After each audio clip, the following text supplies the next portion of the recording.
La femme craignait de devenir aussi étrange que sa mère, sans se douter que plus elle avait peur, plus cela devenait réalité. À présent, des souvenirs terrifiants de son enfance refaisaient sans cesse surface dans son esprit, le soir du 40e anniversaire de sa mère. Celle-ci s'était soudainement mise à compter de manière inquiétante. Mary fut terrifiée par ses souvenirs. Dans sa panique, elle brisa accidentellement un verre en cristal.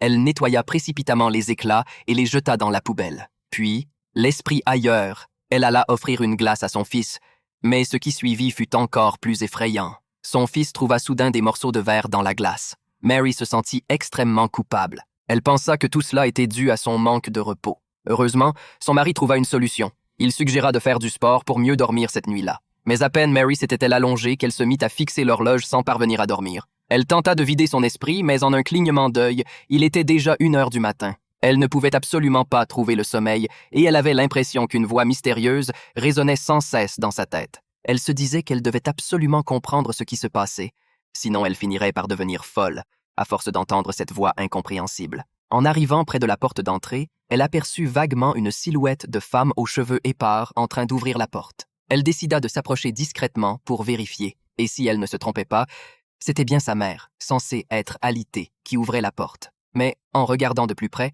c'était en réalité elle-même, agissant de manière incontrôlable. Cela signifiait-il qu'elle allait devenir comme sa mère? Paniquée, elle alluma immédiatement la lumière, mais le bruit dans sa tête se fit alors encore plus fort.